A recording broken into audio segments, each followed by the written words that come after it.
भारत आणि अमेरिका यांच्यात होणाऱ्या व्यापार करारावरती देशात अनेक प्रश्न उपस्थित केले जात आहेत. याबाबत आपल्यासोबत बोलण्यासाठी आहेत शेतकरी नेते बच्चू कडू. बच्चू भाऊ, काय सांगाल? खरं तर भारत आणि अमेरिका यांच्यातील प्रस्तावित व्यापार करारावरती सर्वच शेतकरी संघटनांनी विरोध केला आहे कराराला.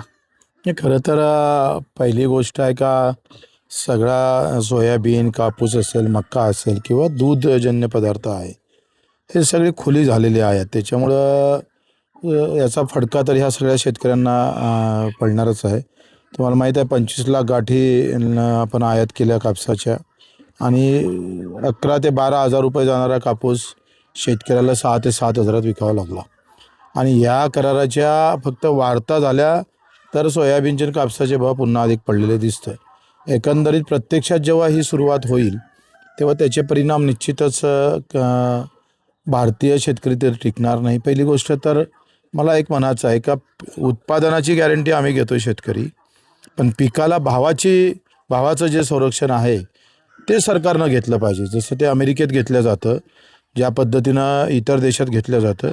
पिकाच्या भावाचं संरक्षण कधी भेटणार शेतकऱ्याला?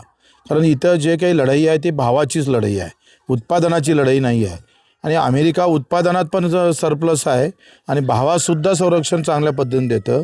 1.5% शेतीवर अवलंबून असणारी अमेरिका शेतकऱ्यासाठी एवढं सगळं आग्रही असतं.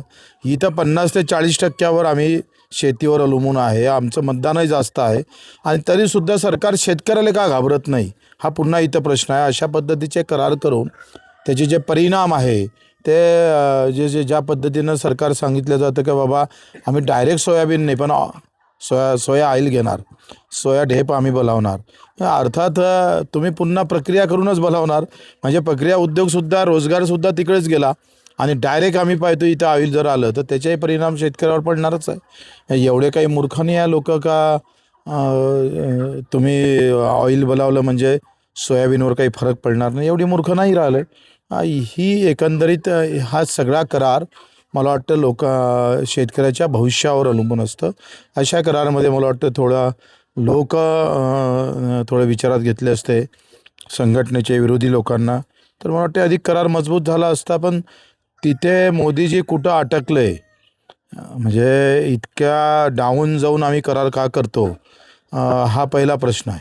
म्हणजे कोणाला अपेक्षा नव्हत्या, मोदीजीने ज्या पद्धतीने सांगितलं की आम्ही शेतकऱ्यासाठी भिंत म्हणून उभे राहू, आता ते भिंतच कोसळली. त्याच्यानं आता प्रश्न मिटला. खरं तर ह्या कराराच्या चर्चा सुरू झाल्यानंतर आता नुकताच केंद्र सरकारने 25 लाख टन गहू निर्यात करण्याचा निर्णय घेतला आहे. हा निर्णय शेतकऱ्यांच्या हिताचा आहे की कराराचं डॅमेज कंट्रोल करण्यासाठी हा निर्णय घेतला आहे? मला वाटतं ती फक्त बातमी आहे. तर निर्यात होतं की ते काय करतं आणि त्याचे परिणाम तुम्ही सांगा. एका इकडे गहू आपण कंट्रोलमधून देतो, स्वस्त धान्य दुकानातून.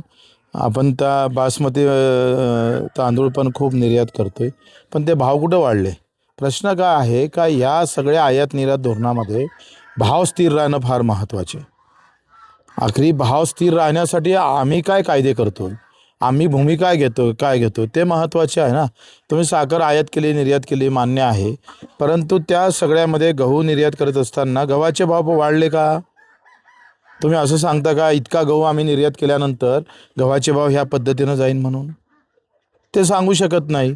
पण तुम्ही आयात नाही केल्यावरही सुद्धा जर कापसाचे भाव आणि सोयाबीनचे भाव पडत असेल तर ही मोठ्या प्रकारची फसवणूक वाटतं.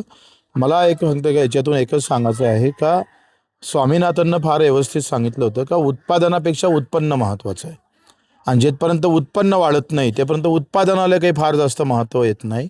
कारण आपण पाहतो का पहिले एक ट्रॉली जर कापूस होत होता, आता तो जमून घ्या 10 ट्रॉल्या झाल्या, पण एकाच ट्रॉलीचे पैसे भेटले तर मग अर्थ काय उरतं?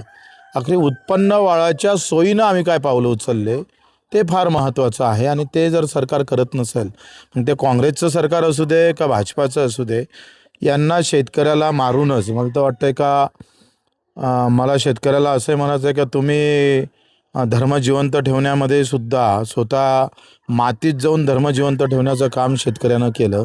आखरी धार्मिकतेवर तो ओढतं, धार्मिकतेवर तो मतं मारतं, धार्मिकतेवर तो आंदोलन करतं, जाती आणि धर्माच्या नावानं तो रस्त्यावर येतं, पण शेतकरी म्हणून रस्त्यावर येत नाही. आखरी त्याला धर्मप्रिय राहतं, शेती महत्त्वाची वाटत नाही आणि या सगळ्या अडचणीमध्ये तो शेतकरी रोज मरत असतो.